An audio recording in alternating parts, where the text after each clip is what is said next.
Today we will study the center of mass, momentum, and the collision topic. Okay. And after this, if there is time, then we can also start the next chapter, which is the rotational motion. Okay. So, center of mass of an object. Why do you want to find the center of mass of an object? Okay. So, first let us see why we want to calculate the center of mass. Suppose there is only a point object and some forces F1, F2, F3 are acting on the point object in different directions. Then we say that the summation of all the forces acting on the body is equal to mass of the body times the acceleration, right? But suppose, okay, so here the acceleration A is the acceleration of the point object which we were talking about. But in case we have an extended body where there are many points, then the forces will not be acting on a single point. Some force will act at this point, another force may act on this point, a third force may act on some other point. So now if we say the same thing, that summation of all the forces is equal to MA, there will be a lot of confusion, because now what is the point of whose acceleration we are talking about? So if we have to apply the Newton's second law of motion on an extended rigid object, then we will have to divide this body into n number of points and calculate the internal and external forces separately for every different point. Okay. But this will be a very difficult task because this will involve a large number of equations. So a simpler way to solve such problems is, instead of talking about so many different points on the body, we will locate a convenient point which is called the center of mass, and all the analysis we will only be doing about the center of mass. So let us say we select this point C to be the center of mass. Now we will write our equations in such a way that summation of all the forces acting on this body is equal to mass times acceleration of the center of mass. So this is the use of defining the center of mass, point C. Now let us see how to calculate the center of mass of an object. Suppose we have an extended body and we have to say where will the gravitational force act on this body. We will define this point, which is the center of gravity, but in most cases center of gravity and center of mass is the same. Then we will say the gravitational force will apply on the center of mass. Now let's calculate the position of a center of mass of a system of different points. Let's say this is the x and the y axis, this is the origin. If there is only one point of mass m1 at position x1 comma y1, then the center of mass will also be the same point because it's only a point object. But let's add another object of mass m2 at the position x2 comma y2. So now the center of mass will be somewhere in between the line joining the 2 points. So we will say the x coordinate of center of mass will be m1 x1 plus m2 x2 divided by m1 plus m2, which is the weighted mean of x coordinates of the two masses. So if m1 and m2 are the same points, the x coordinate will be the center of the two x coordinates of the different points. And similarly, we can write the y coordinate of center of mass will be m1 y1 plus m2 y2 divided by m1 plus m2. So if you find these coordinates, you will see that the center of mass is located on the line joining the 2 points, and it is in the ratio m2 is to m1 from the 2 points. जिसका मास ज़्यादा होगा उसके साथ कम distance रहेगा. So if m1 is greater than m2, center of mass will be closer to m1. But if m2 is greater, then center of mass will be closer to m2. और अगर दोनों equal है तो एकदम बीच में होगा center of mass. Okay, now let's say we add some more points. Let's say we add 3 points. Then the center of mass will change and it will now be plus m3x3 divided by plus m3. And similarly, the y coordinate will also change. Okay, so in this case, if all the masses are of the same value, then the center of mass will lie at the centroid of this triangle. Centroid is the point where all the medians meet. The center of mass will be the centroid only if all the masses are equal. Okay. And let's say we add another mass m4 at the origin, then the numerator will not change, but in the denominator we will add an m4. Similarly, for the y coordinate, the numerator will not change, but in the denominator we will add an m4. Okay. So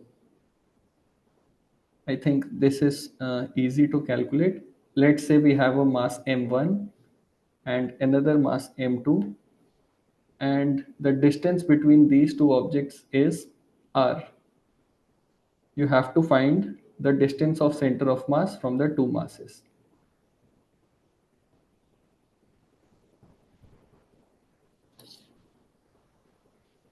So you have to find x1 and x2.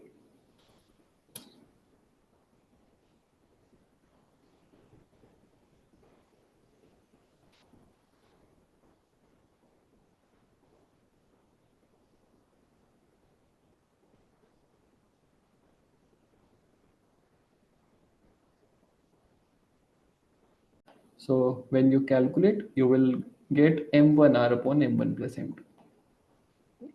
So you can see that x1 and x2 are in the same ratio as m2 and m1.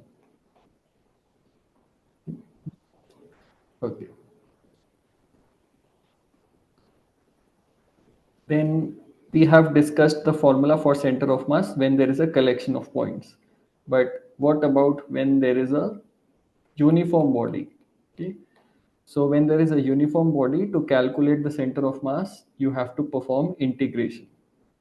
In that case, the center of mass x coordinate will be equal to the integral of x dm divided by the integral of dm. It's the same formula that we studied earlier, but for every particle, we now have an infinitesimal small particle of mass dm. Similarly, the y coordinate of center of mass will be the integral of y dm upon the total mass, which is the integral of dm. Okay. So using this formula, you can calculate the center of mass of commonly known objects. For example, if we have an equilateral triangle of mass m and the mass is uniformly distributed, where will the center of mass lie? What will be the height of the center of mass from the base?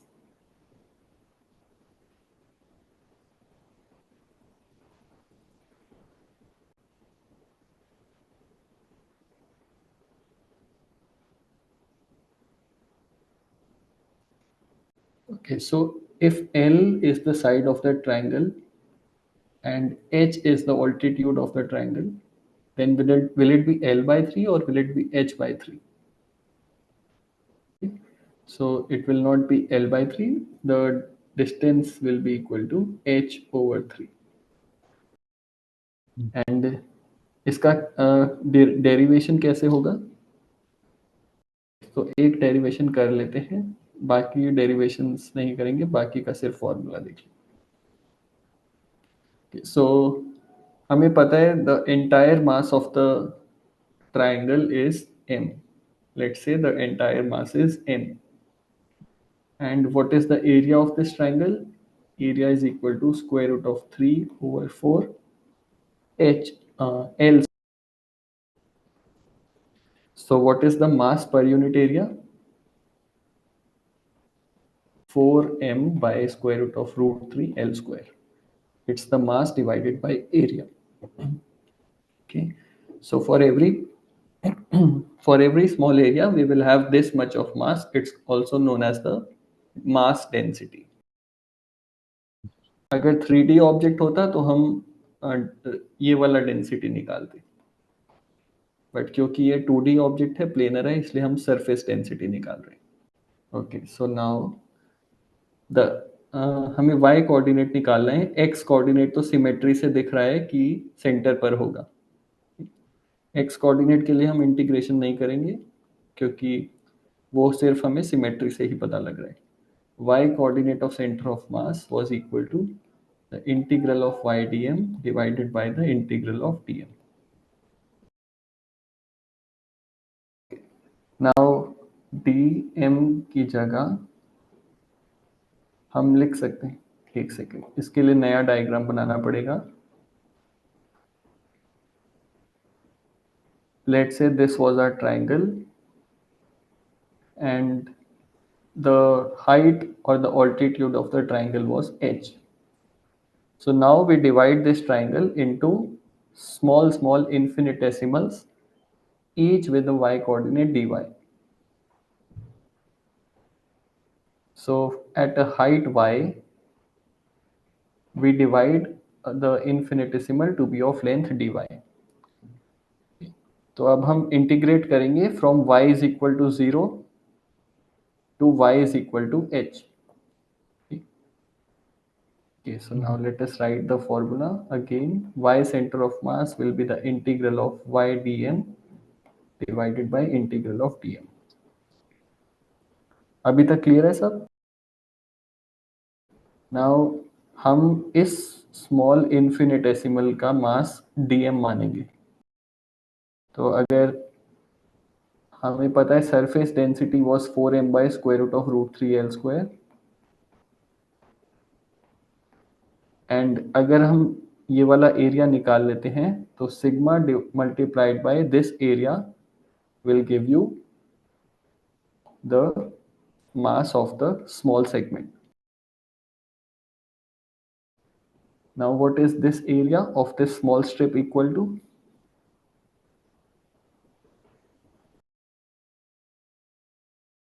dy times the length of this strip. और वो length of strip कैसे निकालेंगे?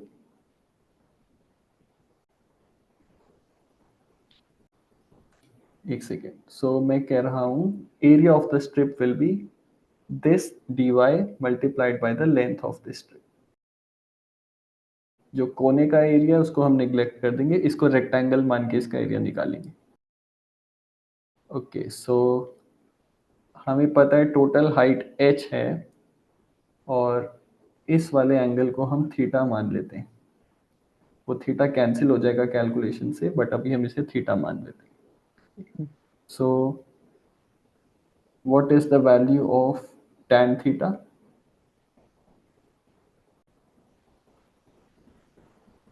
Height h है और side of the triangle small l है।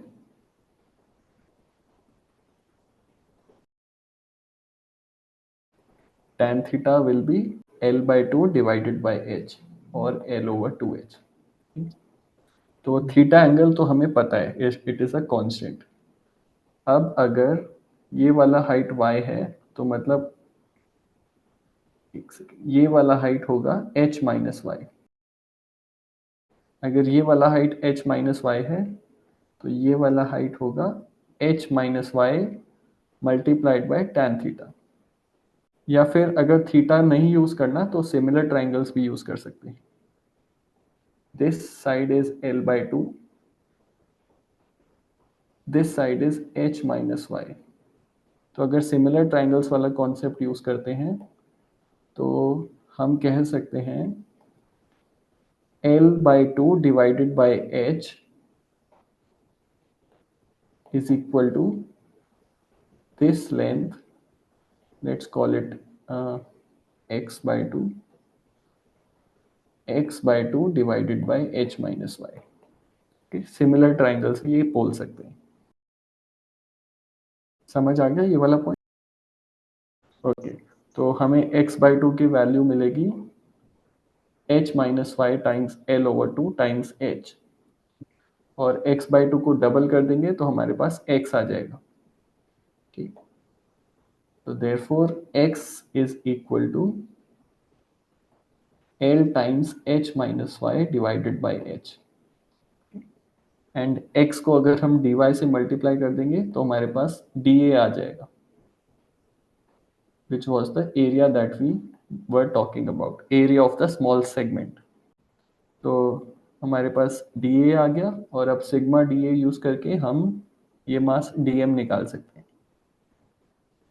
So we get sigma L h minus y upon h times dy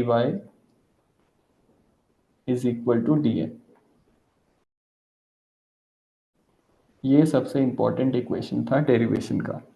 once you have converted your dm into dy, अब integration हम कर सकते हैं 0 से h तक, बिकॉज अगर हम इसे dm में छोड़ देते तो इंटीग्रेशन की लिमिट्स हमें पता नहीं है, बट हमने dm को dy के टर्म्स में लिख दिया, और y हमें पता है 0 से h तक जा रहा है, तो इंटीग्रेशन की लिमिट्स हम लिख सकते हैं. So what will be right, what will be the next step?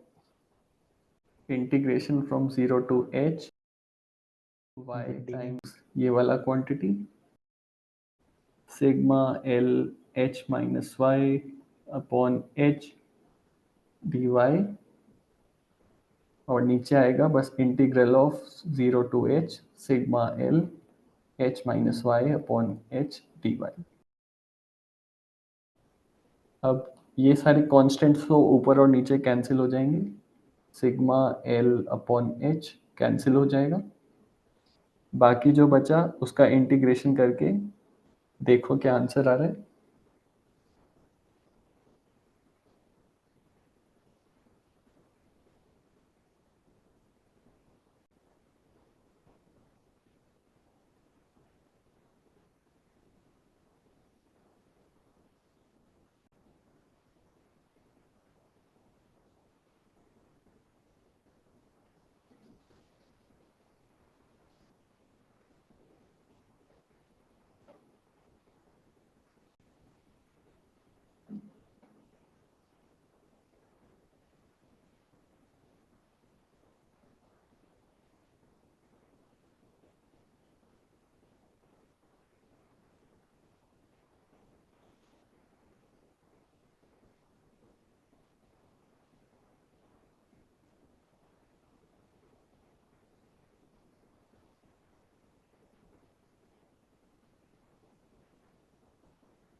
So therefore the y center of mass will be h by 3, hence proved.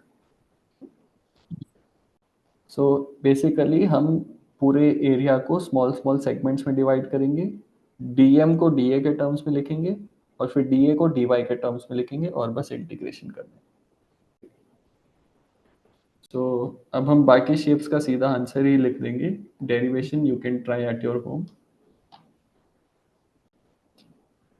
Circle का तो सेंटर ऑफ मास सेंटर पर ही होगा, और सर्कुलर डिस्क का भी centre of mass centre पर ही होगा. इन दोनों का याद करने का कोई ज़रूरत नहीं है. सिमिलरली कोई भी सिमेट्रिकल शेप होगा, जैसे स्क्वायर होगा, रोम्बस होगा, सिमेट्रिकल शेप का सेंटर ऑफ मास हमेशा सेंटर पर होगा. बात आती है एसिमेट्रिकल ऑब्जेक्ट्स की. For example a semi circle. अगर सेमी सर्कल है तो उसका सेंटर ऑफ मास किधर होगा? रिमेंबर ये सेमी सर्कल में नीचे कुछ नहीं है, तो इसका डायमीटर साथ में बनाओगे तो सेंटर ऑफ मास अलग आएगा. सेमी सर्कल में सिर्फ ऊपर वाला पार्ट है, तो इसका कितना होगा सेंटर ऑफ मास बेस से? 2r/π. अगर r रेडियस है तो इसका centre of mass will be at a height of 2r/π from the centre. अगर ये सॉलिड सेमी सर्कल होगा, मतलब पूरे में मास होगा 4r/3π, तो इसमें सेंटर ऑफ मास होगा at a height of 4r/3π from the base. Okay, तो इसका एक्सप्लेनेशन क्या है कि यहाँ हॉलो में 2r/π है, पर जब बीच में भी मास है तो सेंटर ऑफ मास थोड़ा नीचे आ गया। How can you explain this?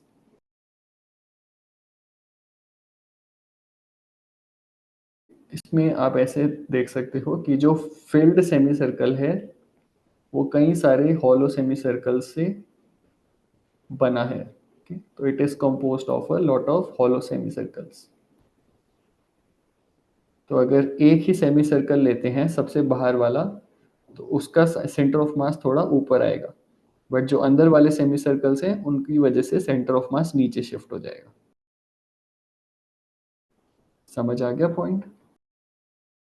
तो अगर सिर्फ बाहर वाला सेमी सर्कल है तो ऊपर 2r/π तक जाएगा सेंटर ऑफ मास, बट अंदर वाले सर्कल्स की वजह से 4r/3π पे आ जाएगा।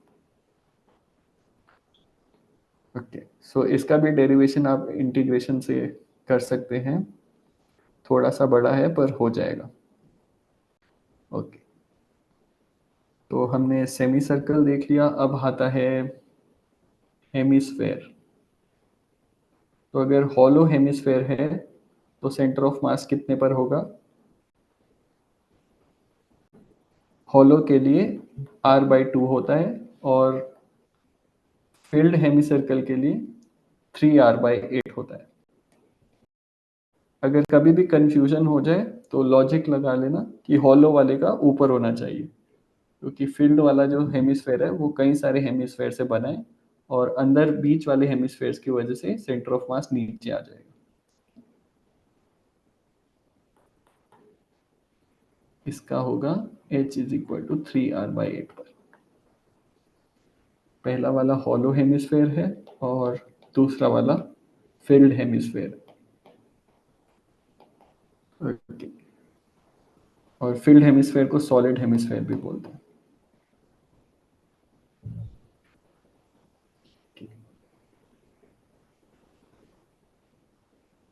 इसमें एक बात ध्यान रखनी है कि जो ये हॉलो हेमिस्फेयर में नीचे वाला पोर्शन है, यहाँ पर कुछ नहीं है। ये जो बेस वाला सर्कल है, यहाँ पर कुछ भी मास प्रेजेंट नहीं है।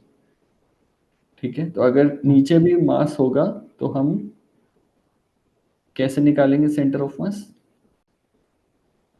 अगर ऊपर वाले सेमी सर्कल का, ऊपर वाले हेमिस्फेयर का मास m1 है, और नीचे वाले सर्कल की जो डिस्क है उसका मास m2 है, तो m1 मास का सेंटर ऑफ मास r/2 पर है, m2 मास का सेंटर ऑफ मास 0 पर है। तो टोटल मास का सेंटर ऑफ मास आएगा m1 times r/2 plus m2 times 0 divided by m1 plus m2 पर।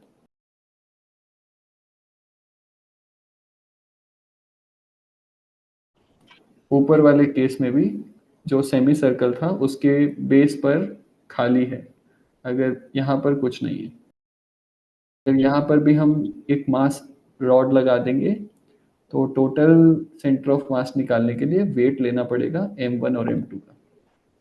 सो इसमें भी m1 2r/π divided by m1/m2 हो जाएगा, अगर नीचे भी रॉड है तो। ठीक है, ओके, तो सेंटर ऑफ मास तो हो गया। एक और था कि वेलोसिटी ऑफ सेंटर ऑफ मास कैसे निकालेंगे। तो जो टाइम वाला जो पोजीशन वाला फॉर्मूला है सेम ही कर देंगे, बस अब हम mi/vi अपॉन समेशन mi लिखें। तो x की जगह अब वेलोसिटी लेते जाएंगे, तो वेलोसिटी का centre of mass m1 v1 plus m2 v2 plus dot dot dot upon m1 plus m2 होता है।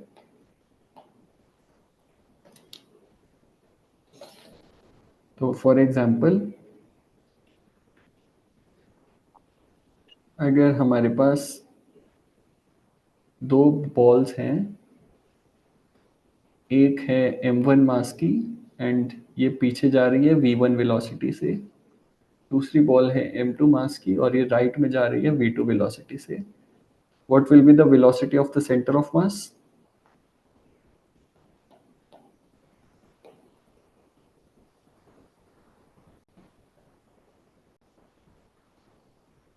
Okay. So m2 v2 minus m1 v1 upon m1 plus m2. नीचे सब्ट्रैक्ट नहीं करना, नीचे ऐड ही होगा.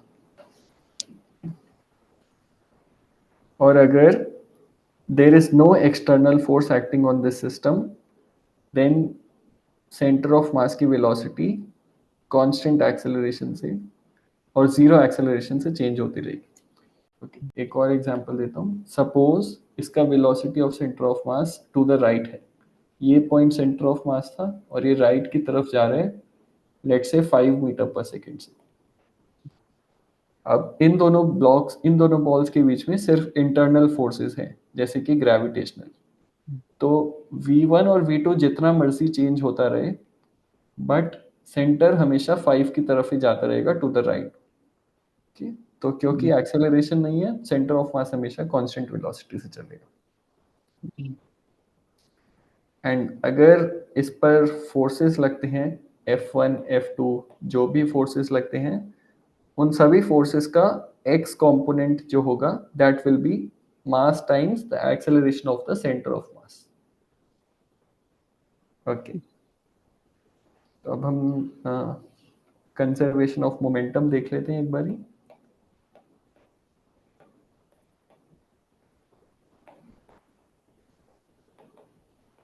हमने देखा था Newton's second law of motion says that F is equal to mass times acceleration. Now acceleration can be written as mass times dv by dt. Okay. So mass is a constant. अगर हम इसको derivative के inside लाते हैं तो this becomes force is equal to the derivative of dmv by dt. इसका मतलब है the total force is equal to the rate of change of momentum. तो अगर external force ही zero होगा, this means the derivative of linear momentum with respect to time will be zero. So इसका मतलब if F external is zero, then P final will be equal to P initial, or we will say the linear momentum will be conserved. Similarly, जब हम rotation पढ़ेंगे उसमें भी similar concept लगेगा. उसमें बस फोर्स की जगह टॉर्क आ जाएगा. So torque will be I alpha and then torque will be I times d omega by d t which is equal to the derivative of I omega by dt. So उसमें आ जाएगा rotation में torque is equal to the derivative of angular momentum with respect to time. L यहाँ पर angular momentum. तो उसमें हम बोलेंगे कि अगर टॉर्क जीरो है that means the derivative of angular momentum is zero, which means the initial angular momentum will be the same as the final angular momentum. दोनों में सेम चीज है. बट इसमें हमेशा ध्यान रखना है कि एक्सटर्नल फोर्स या एक्सटर्नल टॉर्क जीरो होना चाहिए, तभी हम ये लॉ अप्लाई कर पाएंगे. So let us take an example.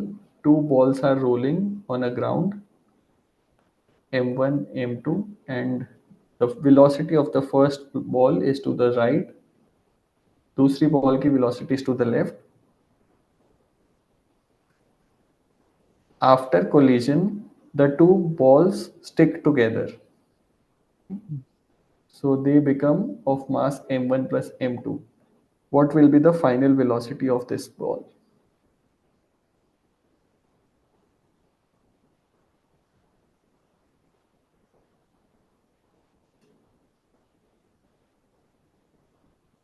ये था बिफोर कोलिजन और ये है आफ्टर कोलिजन. सो इस केस में जब दोनों बॉल्स की कोलिजन होगी, जो भी फोर्सेस होंगे वो इंटरनल होंगे. एक्सटर्नल फोर्स जीरो है, therefore the linear momentum will be conserved. अब initial linear momentum was m1 v1 minus m2 v2. Final linear momentum भी सेम ही होगा, but now it will be m1 plus m2 times the final velocity. So इन दोनों को equate करेंगे, so we will get the final velocity as v final is equal to m1 v1 minus m2 v2 by m1 plus m2. अगर m1 v1 होगा तो ये right, अगर m1 v1 बड़ा होगा तो ये राइट जाएगी, अगर m2 v2 बड़ा होगा तो ये लेफ्ट जाएगी. सो इस टाइप ऑफ कोलिजन जहां पर दोनों बॉल्स एक हो जाएं, इसको बोलते हैं perfectly inelastic collision.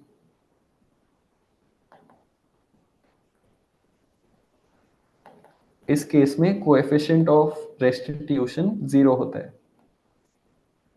What is the coefficient of restitution?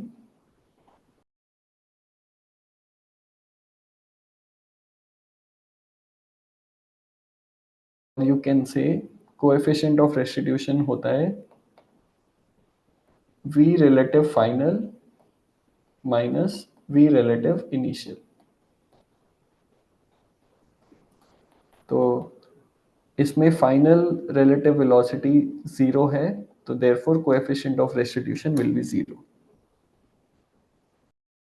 सो अगर इसको हमें दूसरे टर्म्स में लिखना हो तो we can say this is equal to velocity of separation, जो वेलोसिटी वो पहले सेपरेट हो रहे थे, अपॉन वेलोसिटी ऑफ अप्रोच. या इसको भी छोड़ दो, इसको सिंपल टर्म्स में v1 और v2 के टर्म्स में लिख देते हैं. v2 minus v1 divided by u1 minus u2.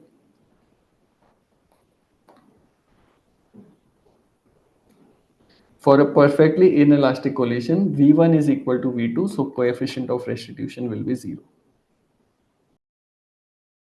What about the kinetic energy? इसमें kinetic energy conserve होगी या नहीं होगी?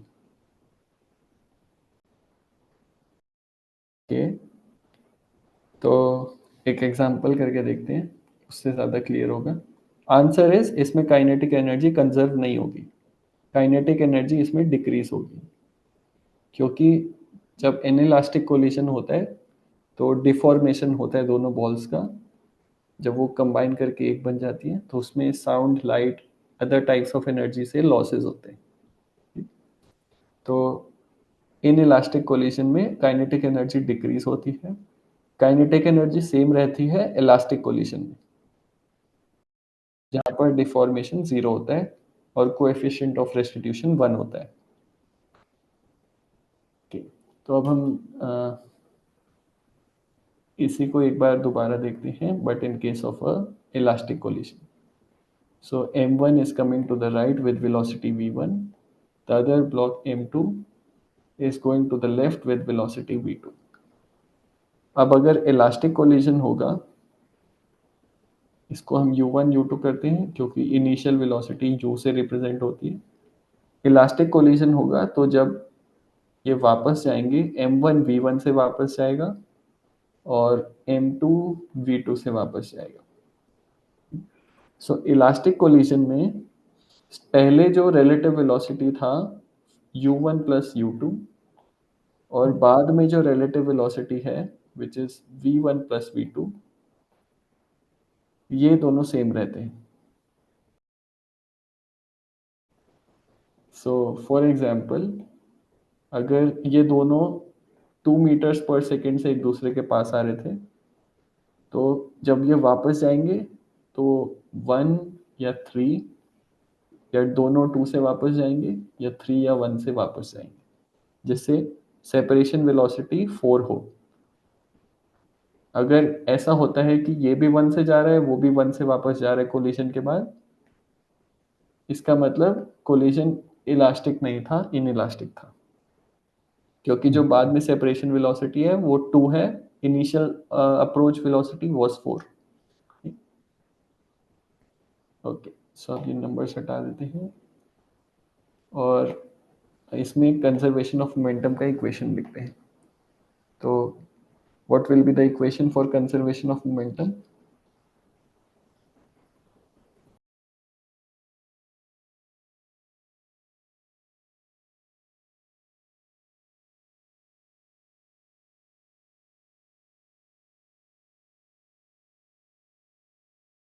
Okay. And what will be the coefficient of restitution in terms of u1, u2, v1, v2?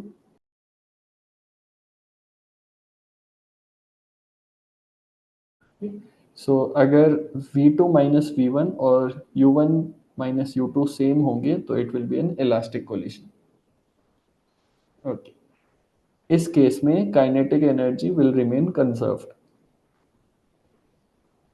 Let me write all these points down. So conservation of momentum equation will be, yeah, m1 u1 minus m2 u2. This is the initial momentum. This will be equal to final momentum minus m1 v1 plus m2 v2. And coefficient of restitution will be equal to velocity of separation about velocity of approach.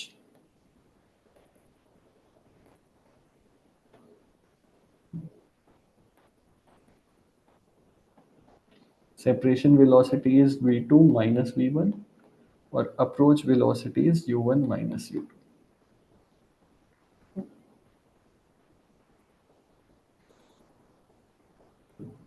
So इसमें थोड़ा सा ध्यान रखना होता है कि जब हम v2 माइनस वी1 लिख रहे हैं, हमने v1 का नेगेटिव साइन ऑलरेडी इसमें कंसीडर करा हुआ है.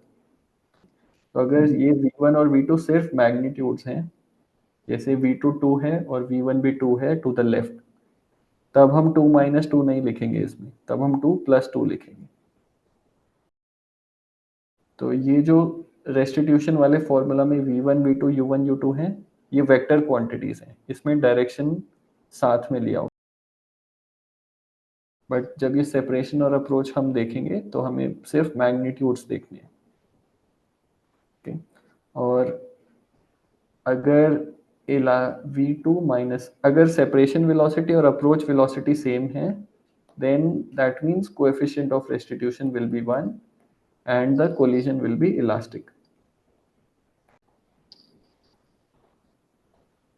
इस केस में काइनेटिक एनर्जी कंजर्व रहेगी because there are no losses. So when collision is elastic, kinetic energy is conserved. तो अब एक एग्जांपल करते हैं. लेट्स से ये 2 किलोग्राम का मास था, ये टू द राइट जा रहा है with a speed of 5 metre per second, and उधर से एक 1 किलोग्राम का मास आ रहा है to the left with a velocity of 1 meter per second. अगर inelastic collision होता है, what will be the final velocity?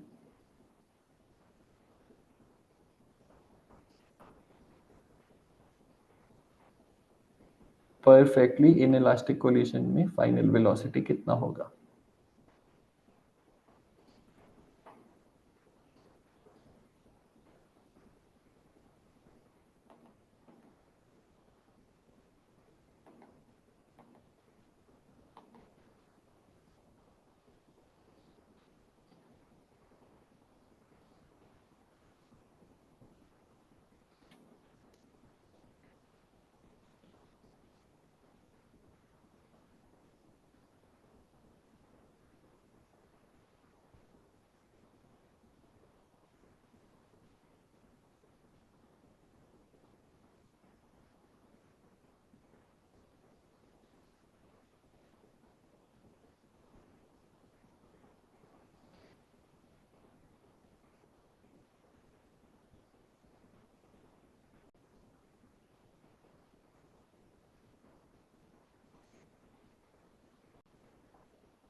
Inelastic collision में क्या होता है, दोनों मासेस चिपक जाते हैं। तो जब ये कोलाइड होंगे एक बड़ा मास बना लेंगे 3 किलोग्राम का। इलास्टिक में ये दोनों जितनी स्पीड से अप्रोच कर रहे हैं उतनी ही स्पीड से सेपरेट होंगे। अगर मैं पीछे जाऊं, इलास्टिक कोलिशन का एग्जांपल ये था, जब जितनी वेलोसिटी से पास आ रहे थे उतनी से ही वापस जा रहे हैं। E1 है और काइनेटिक एनर्जी कंजर्व्ड है। और उससे पहले जो एग्जांपल देखा था ये वाला परफेक्टली इनइलास्टिक था, जब दोनों एक ही मास बनते हैं और E जीरो होता है। सो ये फाइनल वेलोसिटी इसका 3 मीटर पर सेकेंड होगा, क्योंकि इनिशियल मोमेंटम 10 था, सॉरी इनिशियल मोमेंटम 9 था, तो फाइनल मोमेंटम भी 9 होना चाहिए। ओके, इसमें कोएफिशिएंट ऑफ रेस्टिट्यूशन कितना है,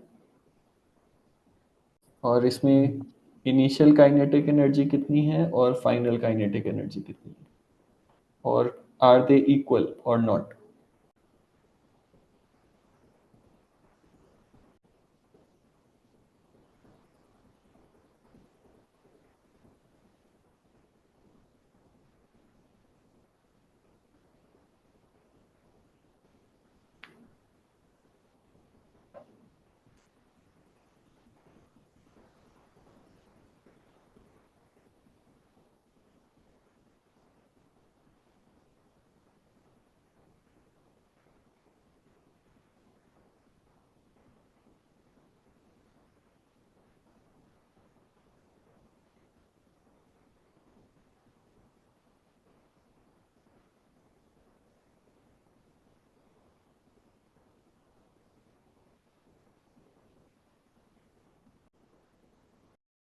ओके, सो इस वाले का फर्स्ट 2 किलोग्राम वाले मास का काइनेटिक एनर्जी आएगा 25 और दूसरे का आएगा 0.5, सो 51/2 होना चाहिए।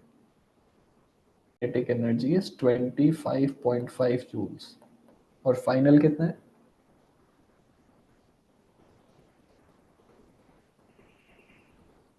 13.5 जूल्स। तो बाकी का 12 जूल एनर्जी किधर गया। फॉर एग्जांपल साउंड आएगा जब कोलिजन होगा, थोड़ी सी स्पार्किंग होगी, लाइट निकलेगा, केमिकल रिएक्शन हो सकता है, फ्रिक्शन फोर्स हो सकते हैं, डिफॉर्मेशन होगा तो केमिकल कॉन्स्टिट्यूएंट्स भी चेंज हो सकते हैं। सो उन सब चीज़ों में 12 जूल एनर्जी लॉस होगा। तो always remember, perfectly inelastic collision में काइनेटिक एनर्जी कम होता है। अब हम यही सेम एग्जांपल लेते हैं और इलास्टिक कोलिशन का केस कंसीडर करते हैं। तो इनिशियल सेम ही था, पहला 2 किलोग्राम का ब्लॉक 5 से राइट जा रहा था, दूसरा 1 किलोग्राम का ब्लॉक 1 से लेफ्ट जा रहा था, बट अब इन दोनों के बीच में होता है elastic collision. So after the collision ये वाला ब्लॉक लेफ्ट जाएगा विथ सम वेलोसिटी एंड ये वाला ब्लॉक राइट जाएगा with some velocity. So you have to calculate v1 and v2। So first equation हमारे पास है, the initial momentum 9 is equal to v2 minus 2v1। Second equation हमारे पास है, जो इनिशियल अप्रोच वेलोसिटी था 6, that is equal to v1 plus v2, the velocity with which they are separating. इन दोनों इक्वेशंस को यूज करके you can find v1 and. So इसमें जो कोएफिशिएंट ऑफ रेस्टिट्यूशन होता है, कितना होता है coefficient of restitution, v2 minus v1 divided by u1 minus u2। तो इलास्टिक कोलिशन में कोएफिशिएंट ऑफ रेस्टिट्यूशन 1 होता है, तो जितने स्पीड से ये दोनों एक दूसरे के पास आ रहे हैं, तो ये 6 मीटर पर सेकंड से एक दूसरे के पास आ रहे हैं, राइट।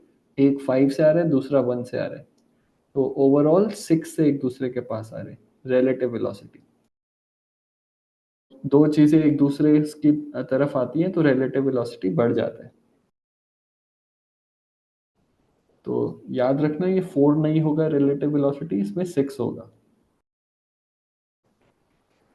तो इसका मतलब जिस स्पीड से वो वापस जाएंगे v1 प्लस v2 वो भी 6 होगा। तो अगर हम इन दोनों इक्वेशंस को सॉल्व करें, सेकेंड इक्वेशन को फर्स्ट में से सब्ट्रैक्ट कर दें, we will get 9 minus 6 is equal to -3v1। So v1 आता है हमारा -1 मीटर पर सेकेंड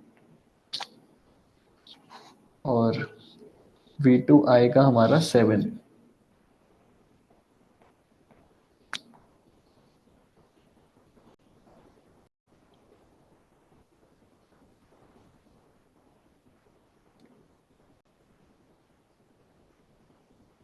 तो v1 नेगेटिव आ रहा है, इसका मतलब क्या हुआ, लेफ्ट में तो हमने अज्यूम कर लिया था उसको, तो हमने ये वाला नेगेटिव माना था, v1 को पॉजिटिव माना था, पर अब ये नेगेटिव आ रहा है, इसका मतलब वो असली में राइट में जा रहा है, क्योंकि जो हमने लेफ्ट में माना था वो पॉजिटिव आ रहा है। So finally 2 kilogram block right पे जाएगा with speed 1 metre per second, और ये दूसरे वाला ब्लॉक 7 मीटर पर सेकेंड से राइट में जाएगा।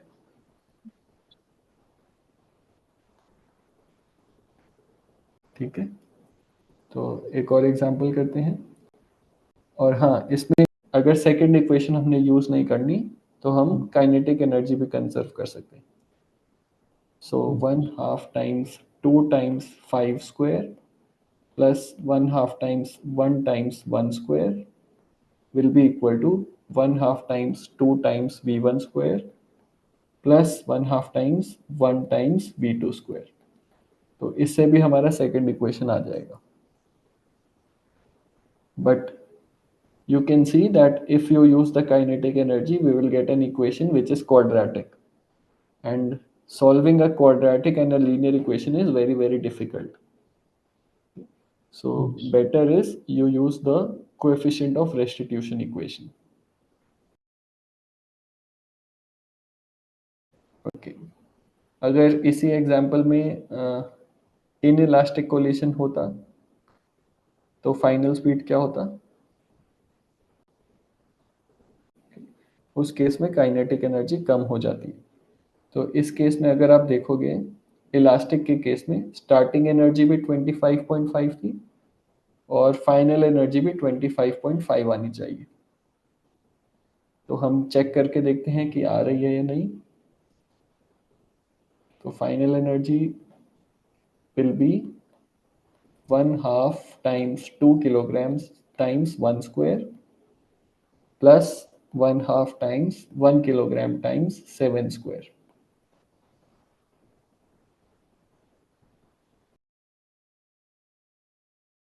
So hence proved।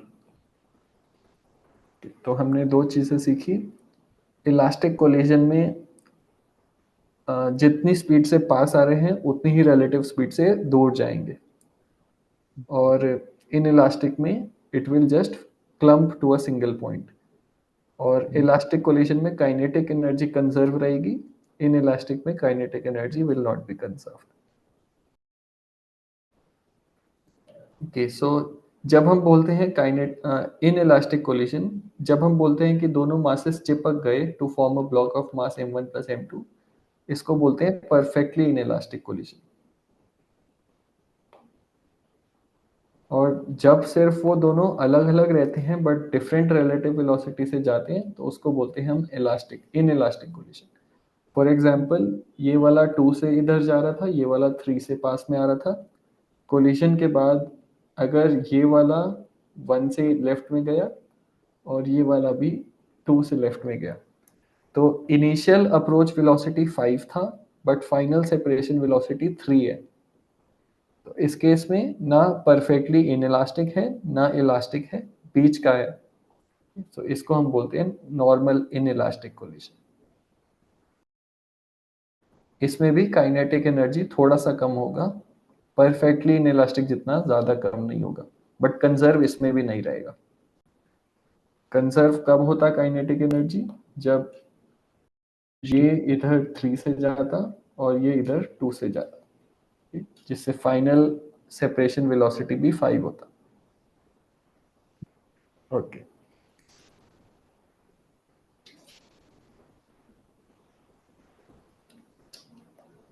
सो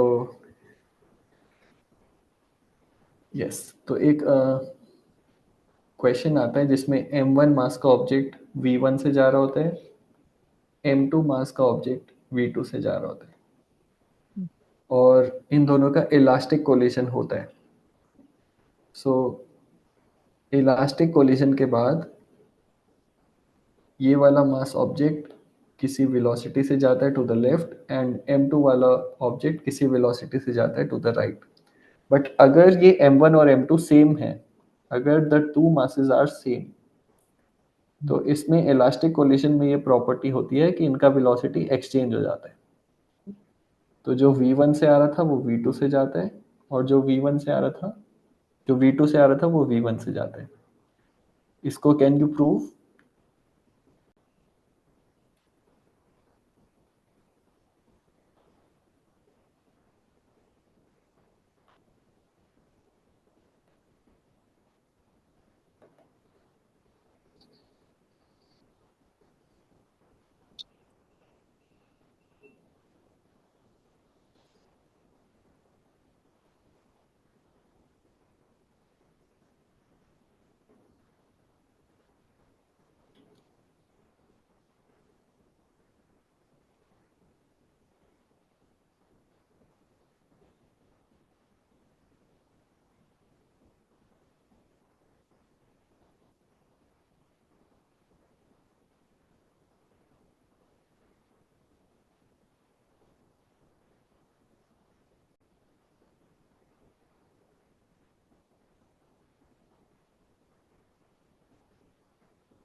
सो हमें ये प्रूफ करना था कि ये v2 है और ये v1 है।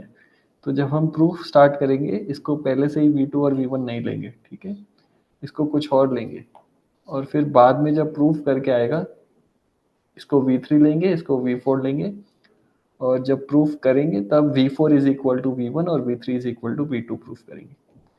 जो हमें प्रूफ करना है उसको पहले से ही प्रूफ में लेके थोड़ी स्टार्ट कर सकते हैं, ठीक है। तो इसका हम लेंगे M V one minus M V two is equal to negative M V three plus M V four.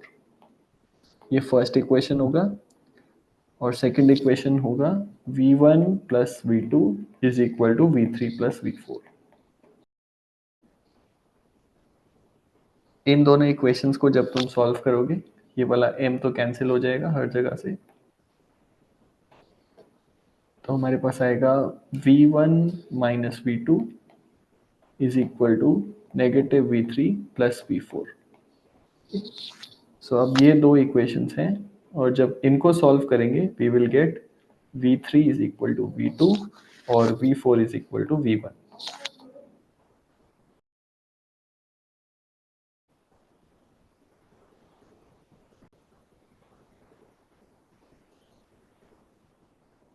सारे स्टेप्स क्लियर है? तो जब सेम मास के ऑब्जेक्ट्स इलास्टिकली कोलाइड करेंगे, उनका वेलोसिटीज एक्सचेंज हो जाएगा। फॉर एग्जांपल, अगर 10 किलोग्राम का ब्लॉक 5 से जा रहा है और 10 किलोग्राम का सेम ब्लॉक 10 से लेफ्ट में जा रहा है, तो कोलिशन के बाद ये वाला 10 किलोग्राम का ब्लॉक इधर 10 से जाएगा और ये वाला 10 किलोग्राम का ब्लॉक राइट में 5 से जाएगा। ठीक। अब एक क्वेश्चन आता है जिसमें एक ब्लॉक तो बहुत हैवी होता है, जैसे m is equal to 10,000 kilogram, और दूसरा ब्लॉक लाइट होता है 1 किलोग्राम का। तो इनका कोलिजन होगा तो क्या होगा?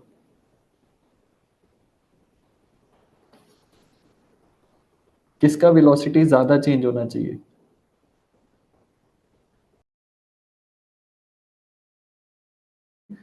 ऐसे केस में फर्स्ट वाले को कुछ फर्क नहीं पड़ेगा, वो जितने से चल रहा है उसी से चलता रहेगा।